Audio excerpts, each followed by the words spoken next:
Ladies and gentlemen, how you all doing? This is Onord. Hello, hello, hello. And folks, we're a duet of duelers today on Tannenberg. Greg, who do we have?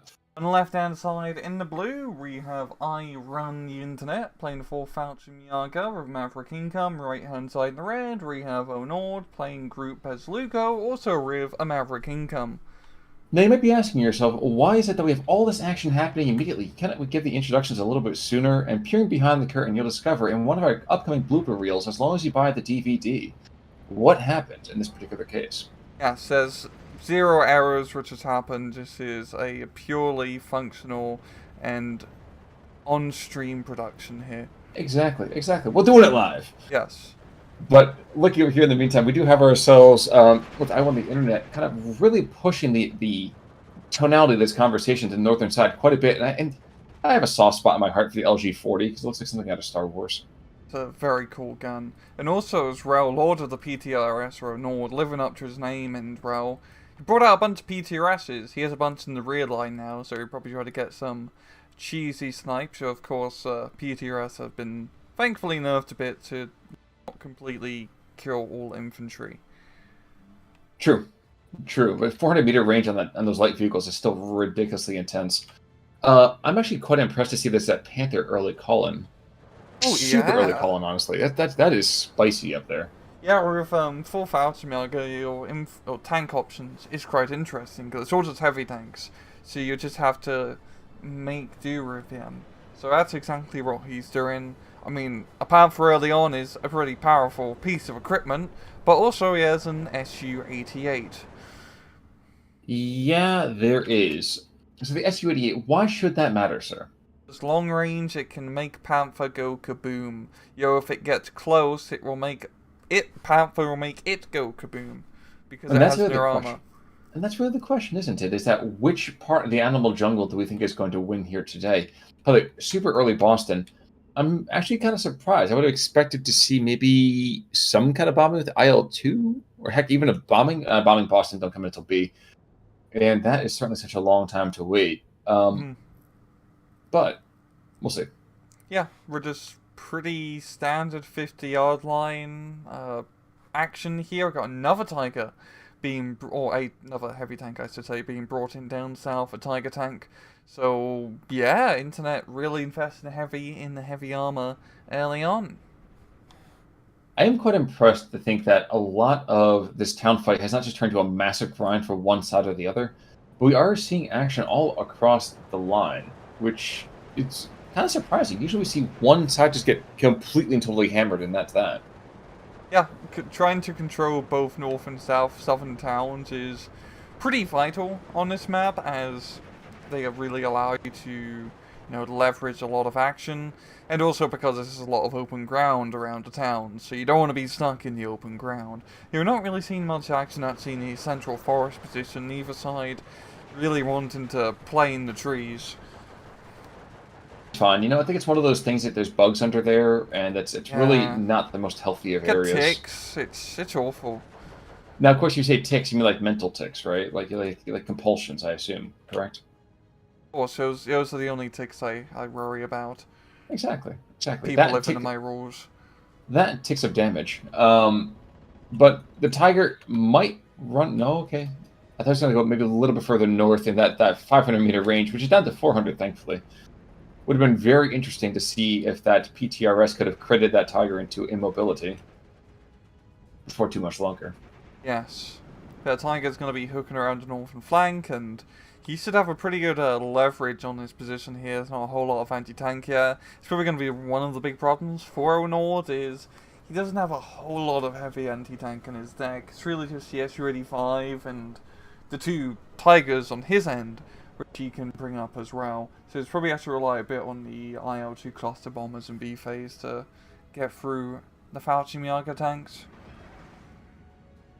Yeah, the kind of funny thing, the headcanon for me, about why there's only, a handful of tanks over here for the Fallschirmjäger is, those are the only tanks that magically survive the drop. They actually also sent in a bunch of P2s and a lot of P3s, and unfortunately those just weren't beefy enough to actually survive. I can just imagine like a JU-88 just has a Tiger tank like cooked on the undercarriage. They just cut the cord. It just goes plummeting down to the ground and just rolls on the ground. It's like, Exactly. okay, Hans, this is the one which survived. The It's Panther, like, the Panther Freeze landed in a lake somehow. well, you always seen like that G.I. Joe movie from a few years back, where it's like, oh yeah, let's fire uranium rods at the Earth, and that's going to be like a nuke. Yeah, it's like that kind of thing, which is just tanks. Hans, have you seen the atom bomb? No, we're just dropping another Panther. Here comes the heavy support. Exactly, exactly.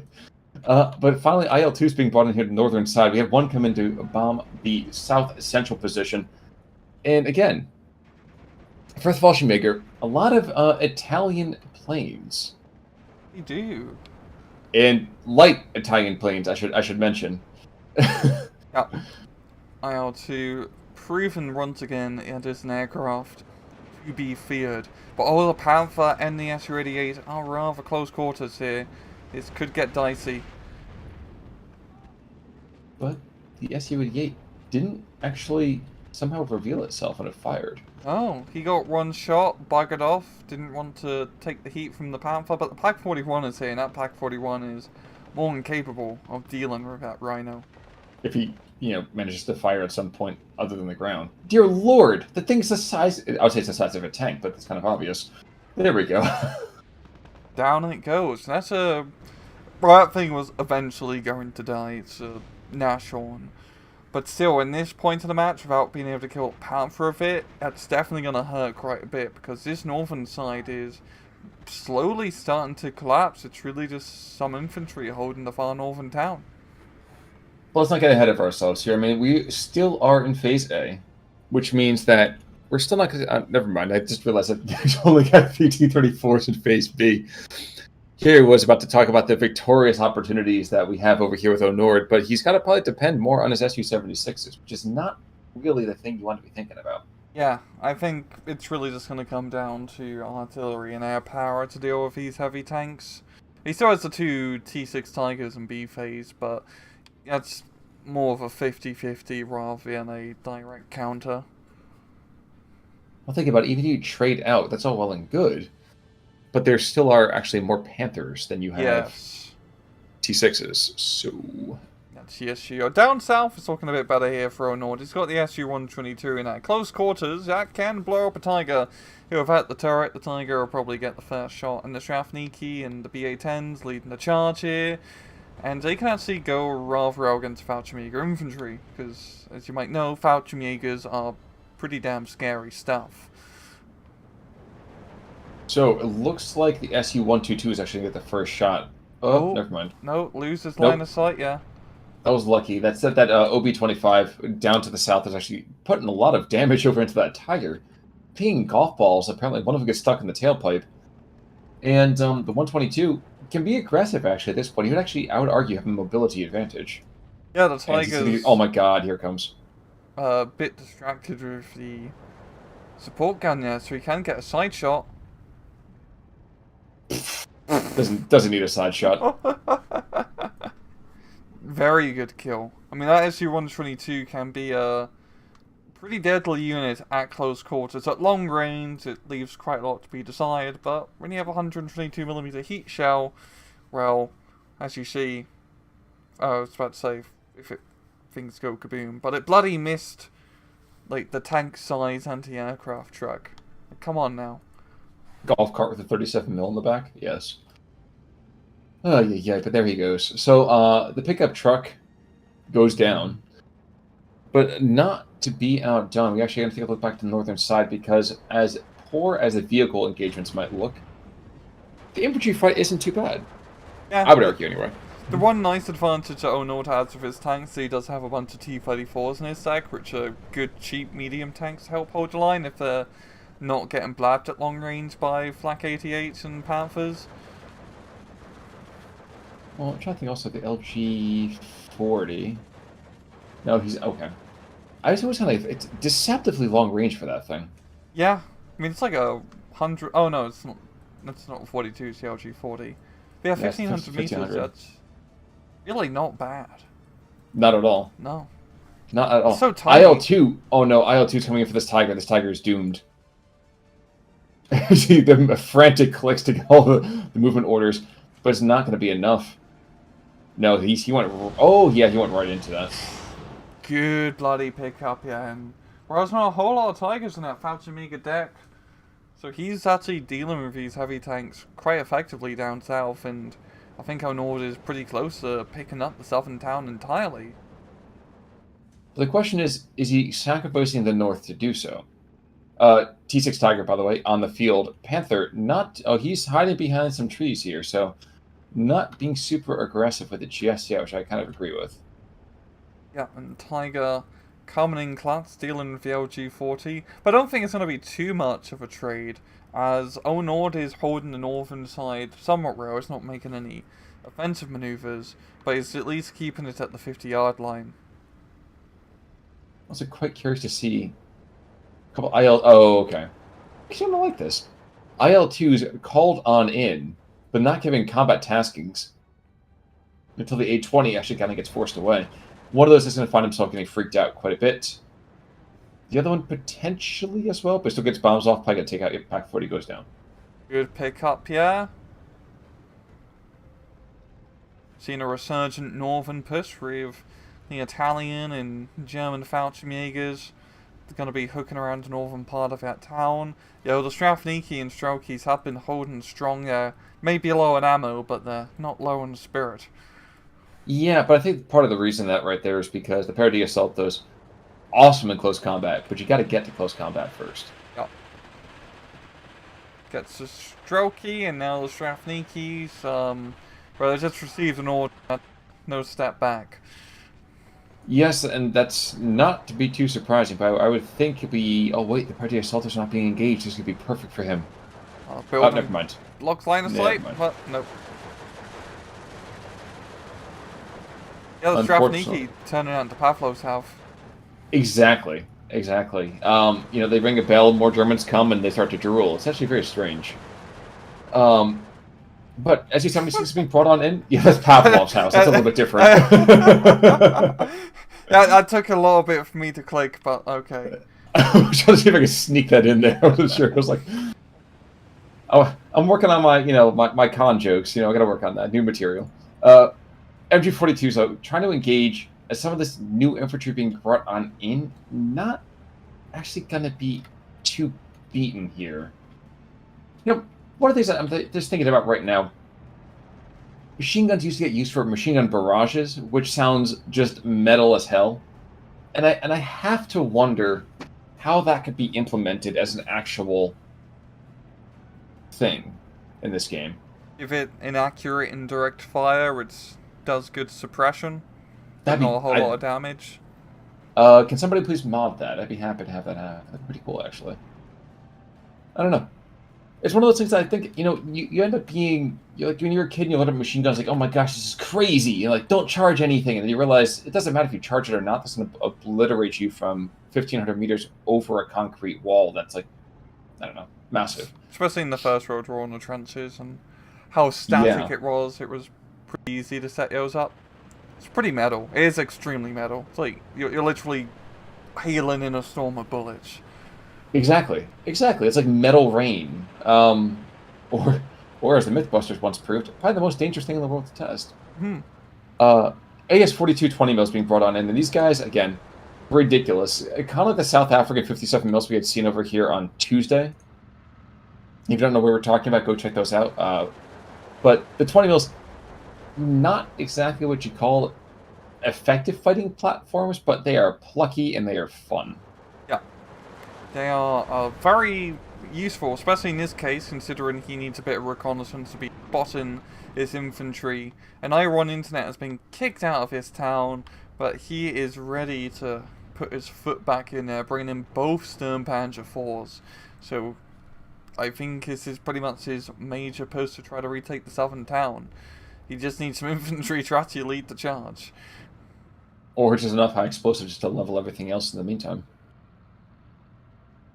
But the middle, we're starting to see that ticks don't seem to bother Zaltamachikis. They say, you know what, we got ourselves enough DEET that we can kind of kill anything that's in front of us. These Paradise Assaultos not going to get there until they have controlled a hefty amount of that middle forest. Yes. Yes, those Avtos. I'm actually quite surprised no one has decided to push the forest earlier, considering just how open it was. But now with the Avtomanchiki and Ogamanchiki spam into the forest, that's going to give Onord a very nice plus run, which is what he needs as he's down quite a bit in points. Kind of equally impressive, PTRS squad over here has interdicted a squad of Paradise Assaultos, which is not what you want to be seeing if you're the fourth Fallschirmjäger. That's not a particularly long-term healthy idea right there. You desperately need those troops in the front. Yeah. And the others, oh my gosh, they're gonna run. I'm sorry, there's another one's gonna run afoul of the second PTRS squad being hit into those trees. Partisan tactics here. Fortunately for our on internet with the PTRS nerf, he's not going to be losing all his infantry, just half of him. Yep. But the Flak 88, on the other hand. Yeah. Half of that too. Yeah, but that's still way more than you needed to.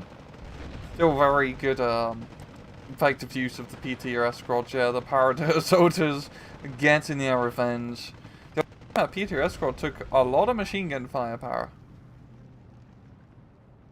You know, I feel like that was one of the changes that I really kind of appreciated as well. It ends up being too punishing one way or the other to kind of just be like, oh yes, and one lucky guy getting through plinks out and suddenly I lose 30 points of my material. Yeah. I still kind of miss it a bit because I enjoy, especially watching it in cast, the cheesiness of it, seeing the PTRS squad kill everything. But I understand why they nerfed it, even though it's not exactly the most realistic thing. Because, yeah, it can be a bit too good. Well, realism. I'm not really sure realism is the thing we want to be levying towards a war simulation game, but I understand what you mean. Or he's been the balancing act of pretty much a single Eugene game, apart from like active aggression, a mix between realism and gameplay balance. Personally, I'm on more of the side of gameplay balance. Yeah, I agree. I think it's just one of those things, though, too. You could probably headcanon your way through that one, too, to say, like, yeah, some of the guys do die when the driver gets hit, but the other guys just kind of pile out, and, you know, that's that. I just imagine that the PTRS just, like, snipes a driver, and then 5 guys in the back just for one shot. Oh, so like the Indiana Jones on top of the tank in The Last Crusade. Yeah, yeah. It's like, or like a sniper elite kill camera, just, like, headshot 10 dudes in a row. I'm not sure that's possible because you have to hit him with a gonad for that to happen, so... I'd line them up well. Exactly. You didn't say witch head. IL-2 to the north, and in fact, does not kill the Panther with his cluster bombs. In fact, that thing looks like the surface of the moon. But the Panther is still alive, which is impressive. I don't know how often that tends to happen here, but it doesn't seem to happen very often. So, well done. Indeed, but that is going to give Onord the positional advantage up the rest of his town. And now the northern town fallen under his control. And the southern town he's actually lost a little bit in control in, but he is starting to slap back a little bit with those T-34s. I think he's been treating a bit more effectively now we're getting into the end of B phase here, and also opening up the central flank is definitely relieving quite a bit of pressure now. True, but Paradise Assaultos back in the actual trees, and while from a pure numbers perspective, they shouldn't do that well against these Strafniki in terms of just numbers overall. They're somehow managing just to not be seen by anybody. Yeah. And also the Paradise Soto SMG, the Beretta M38, is absolutely godlike. As you do have that increased range and at close quarters, that's actually a benefit because you get better accuracy bonuses for getting closer. Not to be outdone, though, we have more tank riders being thrown into this forest, so I feel like those Italian paras, despite being plucky, well, I don't know how long they're going to be in this particular world. Yeah, Beretta M38s are cool, but they can't parry a Molotov cocktail. Oh, I think that's the Andrusha. Where? Oh my gosh. Going after the Storm Panther, you bully. Not the most impressive. Yeah, he's just trying to hit a little armored force, yeah, but not really anything impressive, like you said. That was a bit of a worthless barrage. Yeah, the Panther's still pushing on through, and he can zone out at long range as T-34s. Yes, indeed. Now he's going to have to watch out for the SU-122, which, because of the ways that the machine spirit tends to engage material, he's not going to shoot at it first. And luckily, the S-122 doesn't have quite the same aim either. Biggest issue really here is that the SU-122 gets off probably 2 shots to every, 2.5 of the Panther. Yeah, and also its shots are pretty inaccurate, so he is not landing those critical hits here. The question is that one shot can get there before... Oh. But he doesn't have to be lucky all the time. He just has to hit him once. I think the Panther should, finish him off, yeah. And there we go, the southern side is now going to go into I run the internet's control. So it's really been back and forth in these towns here. But both sides are probably starting to get pretty low on material. I run the internet has lost quite a lot of heavy tanks and armor. Same thing with Onord as well. So it's probably going to come down to an infantry brawl sooner rather than later. And the infantry brawl, believe it or not, actually should go to the Fallschirmjäger. Yeah, I would 100%, argue. 100%. Full Fallschirmjäger is some of the best infantry in the game. Well, we see the first round of the Tango Thessaloniki is wasting all their Molotovs on the pair of the Saltos. So, yes, these 2 squads are going to die, but they're going to go and force a lot of wasting of these Molotovs. Oh, yep. 2 Molotovs wasted so far, and he still has a bunch more powers in the rear. We're seeing a decent amount of artillery being levied here, those Su-76s. Well, acting in a self-propelled gunnery, and some more T-34s up north. Yeah, really Onord's, last major tank forces in this northern side here. One thing I'm surprised to say is that we haven't seen a whole lot of arty from the other party. When I say nearly any, I don't think if you want to call the Sturmpanzer an artillery support, then maybe, but I wouldn't argue that being true artillery power. Yeah, he does get some 172s, which would be useful in the counter battery role, but it's pretty hard to counter battery in Su-76, to be fair. No, but Focke-Wulf, that's a good start. Actually, I'd bring in the Italian, that dual rudder bomber. Yeah. Is it the 107, the Alcone, something like that, whatever the heck that is? Yes, it's expensive, but I would argue that it can be very, very efficient in terms of point usage. Especially in this central forest here, just considering how clumped up his big blob of Tanker Thessaloniki is. I think next time you want to try to push into that forest, it's probably good to carpet bomb it a bit first. Kind of like that Boston did down south, taking out that unfortunate footslogger down below. But I am hearing more firepower being levied up here. And the A-20, the A-20 I kind of feel like it's one of those planes that people kind of forget about quite a bit. It doesn't have the same kind of name recognition as a Marauder or a Flying Fortress or something like that. Mitchell, yeah. Exactly. I mean, Mitchell, what a different name. I think that's, yeah. And think about it. Boston. Who can remember a name like Boston? Mm-hmm. It's like naming your rock band that, or a city, or a chowder. It just doesn't make any sense. There's too many American planes already, They really sort of toned it down with the production. Just keep it to 3 or 4 planes, like a Mustang, Flying Fortress, what's the snake run again? King Cobra. I was letting you come up with this. At this point, I was like, dude, just go through the yeah. menagerie. Yeah, we can just go through the snakes. We just need a couple planes, not 27 different types. Solid snake, boss snake. Yeah, exactly. Liquid snake, solid snake, naked snakes, too many gaseous snake. Yeah, that's kind of the point. point. Snake. I'm gonna be calling it the M4. Looks like everything else is an M4. Might as well. Or an M1. Too many M1s. Exactly. you mean a flamethrower, helmet, Abrams tank, carbine, like? PFC. Uh, So down south, I was wanting to make a quick mention. One of the last heavy tanks did go down, courtesy actually of an SU-76 hitting with an APCR shell. But Boston comes back in, and actually, and as much as I'm going to go on and rag on the name of the stupid plane, it's been very, very good seeing the kind of recon usage here. You can see right now, he's looking at the southern side and saying, "Oh my gosh, there's a lot of material. I got to get another crack team in there." And you can see we have one of his precious tanks. We have recon. We have Strafniki. We have some artillery support being brought on in. We still have the Andreyusha, who still has a hefty amount of death that can be hurled to the west.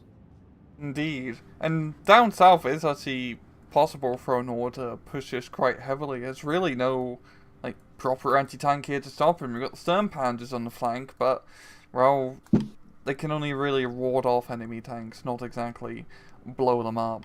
So Onord's in a pretty good position. I mean, we're pretty deep into C phase now for Maverick's division, that is, so it's just going to be a slow grind. I don't think Onord's going to get pushed out of the northern side as, well, there's a lot of SU-76s and that Panther is more playing the defense. That is true.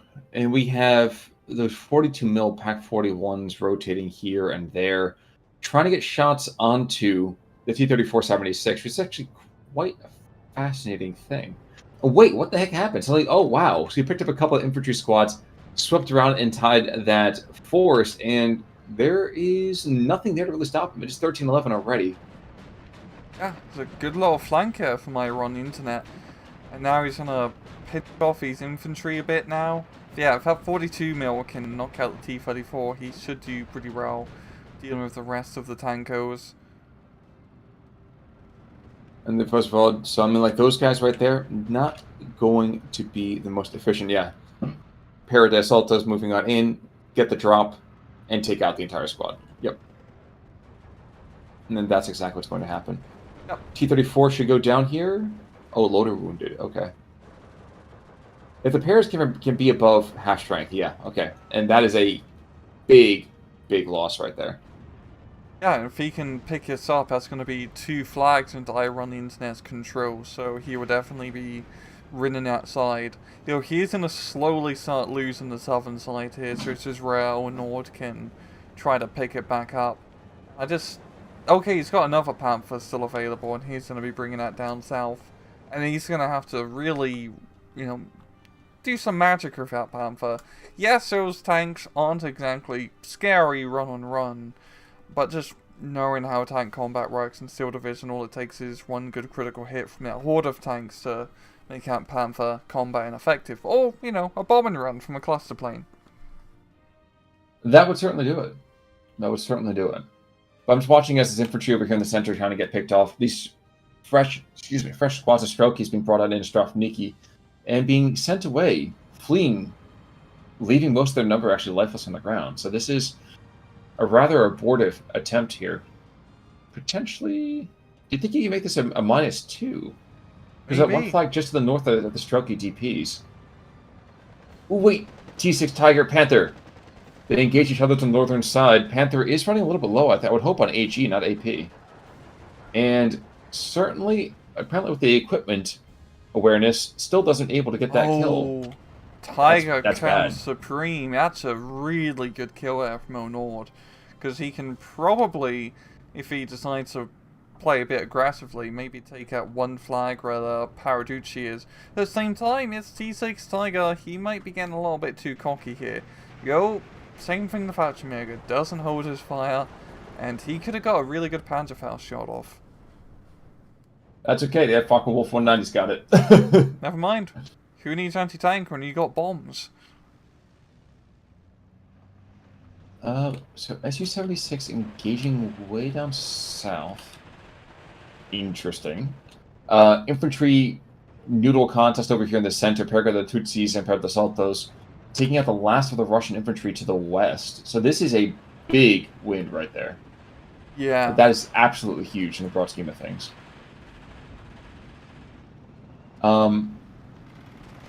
I feel like the SPW is probably going to find himself getting killed, but the next round is going to be a fascinating one. Because we have ourselves like a nice little round top kind of thing going on here. Yikes. Big blob going at it, but the Italian horde actually taking some casualties, yeah, but he should reign supreme, yeah, get the suppression. And 15-9 now for Iron Internet. We've got a bit of a fireball up north, the rear Italian bomber plane, I'm going to call it. Getting a bit thick into it, but he is going to bugger off in time. Well, that's the thing I'm talking about. That thing right there, very, very good bombs. Took on an Su-76 with it. And the IL-2 actually should not be able to get on the tail before... Yep, and the 88 forces him back. Yep. Very, very good. The northern side here for Iron Internet is extremely thin. It's really just 2 Paraducis and some support guns slowly being brought up. But at the same time, Onord seems a little bit overextended as well, because he doesn't have a whole lot of infantry to actually push up north for really fire support. His everything's down south, and that Panther is locking things down. I should hope so. After seeing one of its comrades going down kind of ignominiously from the Su-76. Not exactly what you want to be seeing. Oh, geez, and bringing in the Paris is going to be enough as well. The Boston's kind of hitting the front lines. Yep, Boston's going for the front lines. And I think the Paris are just being forced on in to kind of go and chase back the Su-76. Yep. You know, he is going to get pinned down and killed quite easily, yeah. Yeah, it's all just coming down to his Panther, it feels like. We missed the other... Oh, no, the Andalusia is just still not aiming. Okay, he is aiming. Here we go. For the Panther, which... Understandable. Yeah, there's nothing really else to really hit. No. No, there is a piece of me, though, that kind of says, you might as well just aim for the middle part without the forest and just try to obliterate the forest, but... Oh, yeah. Because he's got the Thankos coming in, so he could do a good counterattack, but exactly. At the same time, if he clears this Panther, he can push through the town. Yeah, both sides are, I mean, really starting to run low on equipment here. I mean, just looking at the map, it's pretty barren now. Just continue to watch. I think he's gonna get out. Yeah, I was thinking maybe he just rusted up Strafniki and try to get a surrender. To be cheeky. He might be doing that. No. Oh, come on. Please don't let that happen. Or the Nag is suppressed as well. Oh, no. Is he gonna do it? MG42! The straps fall under the MG42 fire. Oh, yeah. They're in the open, so I mean, they can still technically crit out the Panther until death, but a lot of that paint has already been scratched, so... We got a 45mm being rushed up in. Still, I don't think that will be enough to knock out the Panther in this case. And he should fix himself shortly. That was the 30 seconds are going to run out here soon, so... Paratroops being brought back over here, 3 more squads, 1, 2, 3, and the arterials. And the IL-2 being tasked after the MG42. So, it's curious to see... Yeah, that guy's going to go down. But it's curious to see how both sides, like you said, are kind of reeling like punch-drunk fighters. How are they getting off their last blows? There's not a whole lot left, if anything. It's only, I think it's just going to come down to tanks. There's really not a whole lot of tank. Did he relocate one of the stern pans? He only has 2 stern pans, right? Yes, he only had 2. Oh wow, he really just drove run all the way around the back end of the map to bring it up north because he had no armor support here. I really do like that play. It's just it's such a small thing that most people, including myself, often don't seem to kind of push. Is that relocation of force? It's kind of just like, okay, you're here, you're gonna be staying here, bro. Sorry. Yeah, this is your lane. But thankfully, there is some rotation. I mean, there are some jungling went really well, so that's why they have to hold the center of the map. Yeah. And now he's got to go to top lane, so he's rotating. Go to top lane. Yeah. Yeah. Yeah, I mean, it makes a lot of sense because he has no heavy tanks up north, and the Stern Panzer is really one of the last heavy tanks he can bring up. How its effectiveness, probably just for trying to ward off any infantry pushes. I doubt he can really do too much against the Su-76s. It's probably going to come down more to the Pank 40 in that case. I do want to mention that the Panther did eventually go down here in the center, it looks like. Oh. Which is quite big. Yeah, that's a big loss. I'm starting to get the feeling here as well that the anti-air should have been a bigger impetus as infantry squad to infantry squad gets picked off. I know the Flak 88 up north, he's been doing so much work he's out of ammunition, so his IL-2s are just running amok. Well, the Flak 88 not able. Does he have any support? He hasn't. He can't even refill armor, like arms rather. Oh, he has the Kubel munitions, but oh, whoops! Yep, thank you. You're fourth Fallstrom Jaeger. I always forget they're one of the few that actually gets that. But the MG42 in the meantime, northern side. This guy could be a hero or he could be an absolute villain, and I don't know which one to expect at this point. we're not going to get too much done. ZSU can just obliterate him, so we're just coming down to the armor support. Yeah, and there's not a whole lot to counter him either. I mean, with the Sturmpanzer, yeah, sure, great. He can blow it up, but he has to hit it first. And down south, it's just slowly starting to crumble here. There's a few Paraduchis in the buildings here and there. Pank 40 can do his best to stem me off the T-34s, but yeah, it's just starting to look really barren, this battlefield. There's barely anything left. So I'm thinking the KD ratio is going to be, not the ratio, but just the amount of stuff which has been killed on both sides would be insane. Yeah.